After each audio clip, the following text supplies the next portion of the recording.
Thank you all for coming here today, and I want to thank the DeWitt family and all the other ownership for making this a great organization from the time I was here in 1982 till now, and just want to thank everybody for the opportunity to.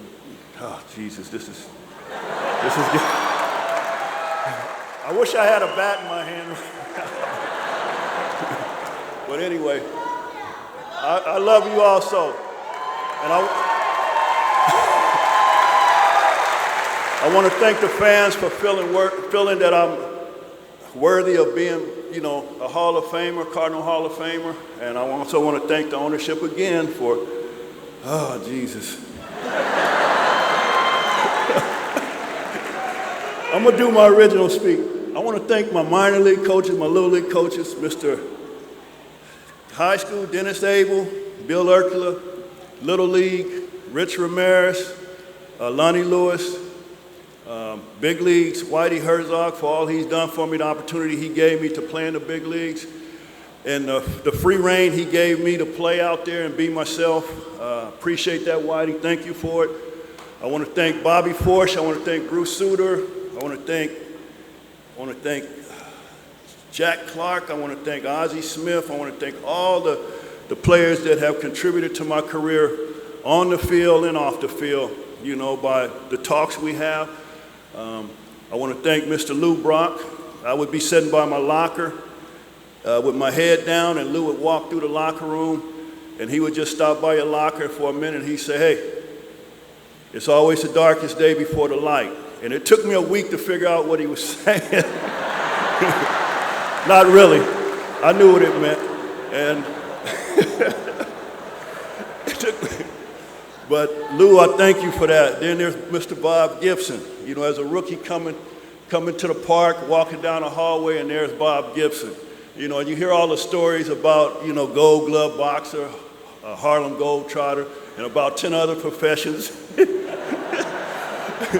And his competitive spirit. And I would look and I would want to say something, I just couldn't get it out. And it just seemed like Bob was about 15 feet tall every time I saw it.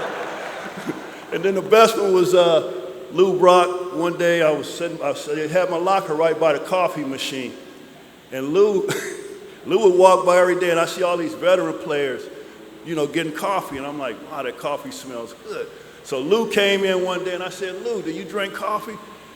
And I think he said, yeah, that's what I heard. So as soon as he said it, I got up and I started drinking coffee from that day on.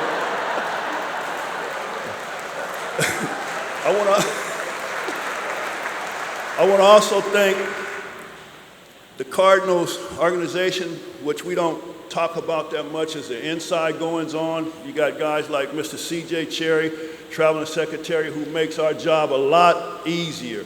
All we have to do is come to the park and play with these guys that work in the Cardinal organization. You got guys like Butch Yackerman. You got guys like Buddy Bates. You got guys like Mr. Rip Rowan now, that's the clubhouse manager. And all we had to do, our responsibility was come to the park and get ready to play. Just want to make sure I thank all of those guys and the Cardinal organization. I want to also thank my wife, Vivian, for putting up with me for all those years and taking care of the family while I was doing my job.